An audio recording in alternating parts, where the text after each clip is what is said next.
7월 27일, 오늘이 무슨 날인지 아시나요? 매년 7월 27일은 유엔군 참전의 날입니다. 유엔군? 유엔 평화유지군 말하는 건가 싶으실 수도 있는데 그게 아니라 유엔군, 그러니까 6.25 전쟁 때 대한민국을 도우러 달려와 함께 피와 땀을 흘려준 22개국 200여만 명의 사람들에게 감사하는 날이에요. 사실 지금의 유엔이 국가 간의 이념, 정치 환경, 종교적 다양성 등으로 한 목소리를 내기 힘들다는 걸 생각했을 때 어찌 보면 그 당시 유엔군의 결성은 기적이나 마찬가지였습니다. 실제로 유엔군이라는 이름으로 이렇게 많은 나라들이 집결해서 무력 개입을 감행한 건 1945년 10월 유엔이 창설된 이후 이때가 처음이자 마지막이었으니 우리 대한민국은 그런 기적을 통해 큰 도움을 받은 유일무이한 나라라고 볼 수 있지요. 아시아 변방의 작고 가난한 나라를 위해 전 세계가 힘을 합친다? 대체 왜 그 많은 나라들이 유엔이라는 깃발 아래 이 낯선 나라를 도우러 와줬을까요? 또 그렇게 결성된 유엔군은 6.25 전쟁에서 어떤 활약을 펼쳤을까요? 다들 아는 얘기겠지만 지식해적단이 살짝 더 자세히 알아보았습니다.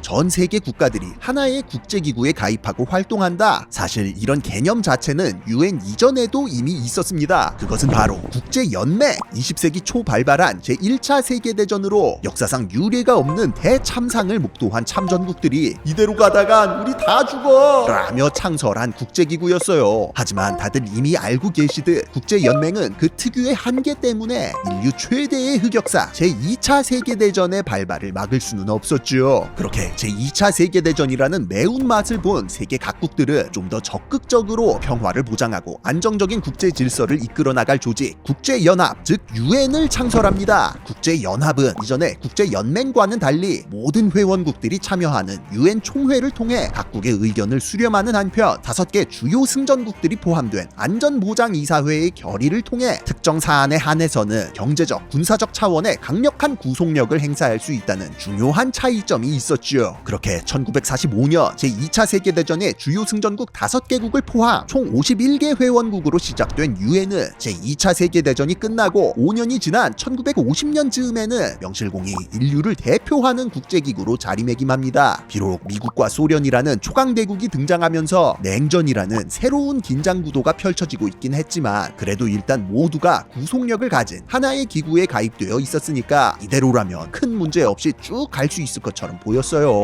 그러나 이러한 믿음은 그리 오래가지 못했으니 제2차 세계대전이 끝난 지 불과 5년도 안 되어 유엔의 실효성과 존재 의의를 시험하는 사건이 터져버립니다. 그것은 바로 6.25 전쟁! 1950년 6월 25일 새벽 예고도 없이 시작된 북한의 기습 남침으로 20만여 명의 병력이 242대의 전차와 211대의 항공기를 앞세워 38선을 넘어버린 거예요.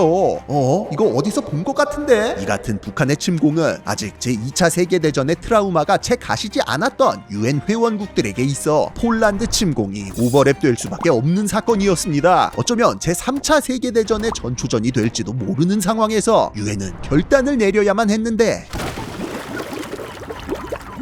애초에 이런 위기가 생기면 다 같이 해결해보자고 만든 게 유엔이죠. 이참에 진짜 뭔가 보여줘야 됐는데 막상 일이 터지고 보니까 이게 생각보다 쉽지가 않았습니다. 유엔은 북한이 침공을 개시한 당일 곧바로 안전보장이사회를 소집해 북한을 침략자로 규정하고 지금 즉시 철군하라는 경고를 보냈는데요. 그 전부터 전쟁을 준비해온 김일성은 이러한 유엔의 경고를 가볍게 묵살, 오히려 외부 개입 들어오기 전에 결판을 내야 된다며 진격을 더욱 서두르고 있었어요. 말로 해서 못 알아먹으니 이제는 진짜 무력 개입밖에 방법이 없죠. 근데 문제는 이 무력 개입이라는 게 경고 따위와는 차원이 다른 어려운 일이었다는 겁니다. 무력 개입을 결의하려면 역시나 안전보장이사회를 거쳐야만 하는데 안전보장이사회 상임이사국들에게는 거부권이라는 특권이 있어서 이 중 한 국가라도 이악 물고 반대해버리면 결의 자체가 통과될 수가 없었거든요.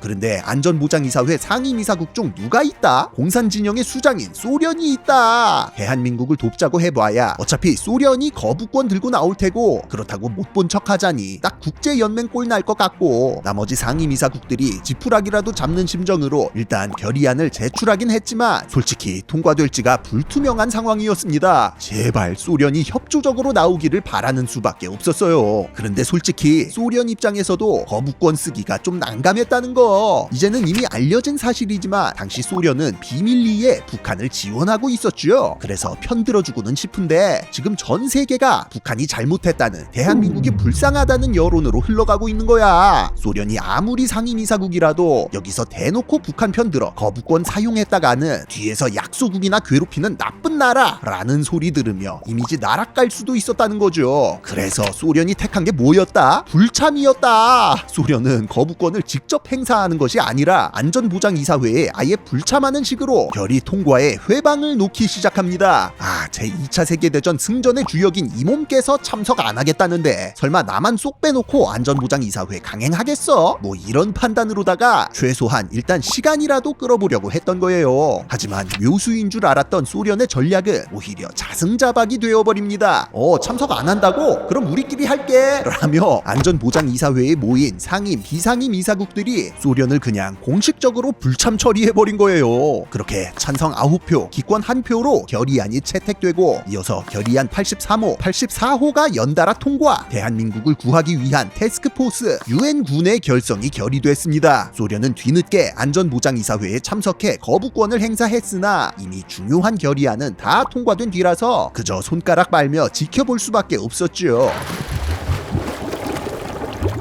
위기의 대한민국을 구하라! 파병은 비교적 빠르게 투입할 수 있는 해공군부터 시작되었습니다. 1950년 6월 27일 미국을 시작으로 7월부터는 홍콩에 있던 영국 극동함대를 포함해 호주, 네덜란드, 프랑스, 캐나다, 뉴질랜드 해군이 한반도 해역으로 전개되며 일단 북한이 바다로 나오지 못하게 봉쇄에 들어갔어요. 하지만 북한은 애초에 해군보다는 육군에 몰빵한 군대였고 미군이 급한 대로 스미스 특임대를 급파하였음에도 불구 국군은 인민군의 진격을 저지하지 못하고 수도 서울은 물론 수원과 대전까지 빼앗기며 밀려나고 있었죠. 동부전선의 상황은 더 심각해서 이 시점에 이미 강릉, 울진까지 함락, 영덕 코앞까지 밀리고 있었습니다. 이에 미군과 영국군이 급히 포항으로 병력을 전개해 방어 지원에 들어갔고 하늘에서는 미군과 영연방을 필두로 한 공군이 제공권을 확보한 뒤 인민군 전차들의 진격을 끊임없이 방해하며 시간을 벌었죠. 이러한 지원에 힘입어 국군은 8월 3일 낙동강까지 철수해 방어선 구축에 성공했고 8월 말이 되어 도착한 영국 지상군과 함께 필사적인 방어에 돌입했습니다. 그리고 마침내 9월 15일 인천 상륙 작전이 개시되면서 국군과 유엔군의 대반격이 시작. 메가더의 지휘 아래 8개국에서 동원된 261척의 함정과 수만 명의 병력이 인천으로 상륙하여 인민군의 허리를 끊었고 이후 한강을 넘어 서울을 수복하는 데 성공했어요. 이 무렵 때마침 호주와 필리핀 지상군까지 도착하면서 낙동강 전선에서도 대대적인 반격이 개시되어 보급이 끊어진 인민군을 괴멸시키며 북상하기 시작했고요. 그러나 이러한 상황에서도 김일성은 유엔군의 항복 권고를 끝까지 거부했다는 거. 이렇게 김일성이 항전 의지를 꺾지 않자 결국 10월 1일 국군을 시작으로 유엔군 역시 38선을 넘어 북진을 시작합니다. 이미 남쪽에서 대부분의 전력을 상실한 인민군은 이렇다 할 저항도 못한 채 추풍낙엽처럼 쓸려나갔고 이 무렵 튀르키예 지상군이 한반도에 들어오며 유엔군 전력에 힘을 보태기 시작했죠. 그렇게 국군과 유엔군은 10월 19일 평양을 점령했고 10월 말에는 국군 일부 부대가 압록강까지 도달하는 데 성공합니다. 그러나 이렇게 국군과 유엔군의 역전승으로 끝날 줄 알았던 전쟁은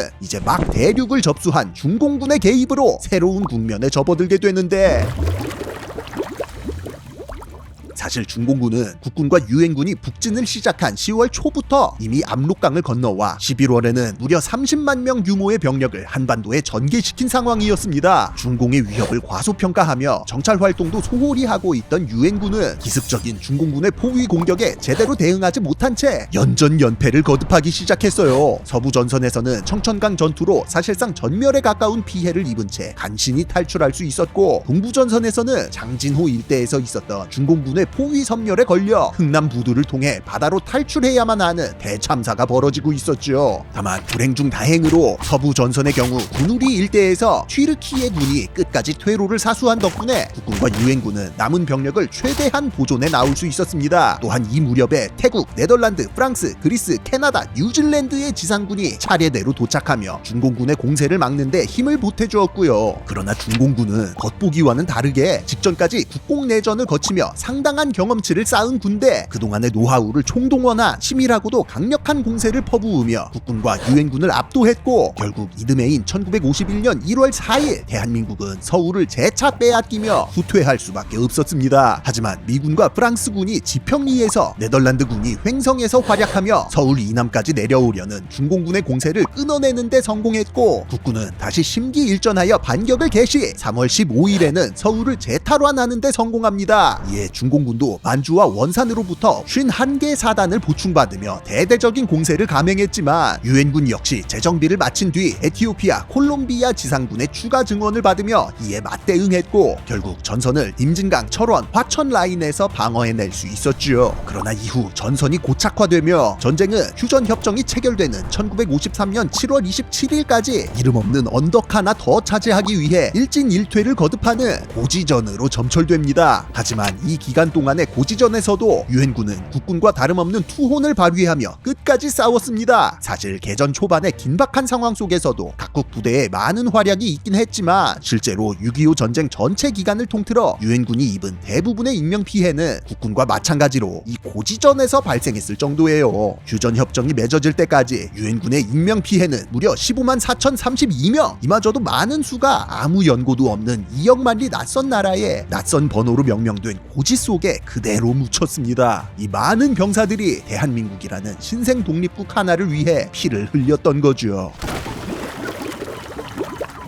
솔직히 필리핀군과 에티오피아군이 한편이 되어 싸울 일이 한 번이라도 있었겠습니까? 이토록 일면식도 없는 나라들끼리 모여서, 그것도 자기네들이랑 아무 상관도 없는 나라를 위해 피를 흘린 것은 그전까지의 인류 역사를 통틀어 보았을 때도 유례를 찾기 힘든 기념비적인 사건임에 틀림없습니다. 그러다 보니 이 먼 길을 달려와준 참전국들에게 더욱 고마울 수밖에 없어요. 미군은 유엔군의 수장으로서 가장 빨리 가장 많은 병력과 물자를 지원한 나라이므로 두말할 것도 없고, 영국은 항공모함 5척을 포함해 미국 다음으로 많은 병력을 지원해준 나라로서 북한의 기습 남침 소식을 듣자마자 곧바로 파병을 결정. 이 과정에서 캐나다, 호주, 뉴질랜드 같은 영연방 국가들을 이끌며 안전보장이사회 결의안이 유엔에서 통과되는데 많은 도움을 주었습니다. 이에 자극받은 프랑스는 나치로부터 해방된 직후라 국방 예산조차 확보하기 어려운 상황이었음에도 불구 파병을 결정했는데요. 심지어 당시 파병군 지휘관 몽클라르 중령의 경우 이미 1, 2차 세계대전을 모두 겪은 뒤 중장으로 예편한 상황이었지만, 한국 파병을 위해 중령으로 스스로 계급을 낮춰 재입대한 것으로도 유명하지요. 마찬가지로 나치 치하에 있었던 네덜란드는 정부 여건상 참전을 포기하려 했었으나 동병상련을 느낀 국민들이 오히려 참전을 촉구하며 파병이 결정됐고, 벨기에와 룩셈부르크 같은 경우 귀족들이 앞장서 입대, 각각 한 개 대대, 한 개 소대를 파견해 십지일반으로 힘을 보탰습니다. 한편 튀르키예는 공산주의의 확산과 소련의 팽창을 저지하기 위해 지구 끝까지 쫓아온 경우로, 심지어 미국과 영연방 국가를 제외하면 가장 많은 한 개 여단 규모를 파견했을 정도로 큰 도움을 줬는데요. 이에 옆나라인 그리스 역시 튀르키예와 비슷한 수준의 병력을 파견하며 자유수호의 의지를 높였지요. 한반도와 가까운 동남아시아도 빼놓을 수 없지요. 실제로 공산주의의 물결이 거세게 일고 있던 아시아에서 여단되는 자유진영 국가들로서 필리핀이 아시아에서 가장 먼저 참전, 태국 같은 경우는 참전국 가운데 6개국 모두를 파견한 4개국 중 하나였을 정도로 적극적으로 힘을 보탰습니다. 또한 저 먼 아프리카에서도 남아공이 공군을 파견해 대한민국을 지원하였고, 에티오피아는 저희가 예전에 영상으로도 따로 만들었지만 아예 황실 근위대를 주축으로 한 강류 부대를 파병해 253전 253승의 불패 신화를 쓰기도 했지요. 심지어 대한민국과는 전혀 상관없어 보이는 중남미의 콜롬비아도 병력을 파견해줬다는 거. 콜롬비아의 경우 실제로 대한민국과 약 14,825km나 떨어져 있는 사실상 지구 반대편 국가임에도 불구하고 먼 길을 달려와준 고마운 나라입니다. 이처럼 많은 국가들이 대한민국과 세계 평화를 위해 바다를 건너 도움의 손길을 내밀어준 거예요.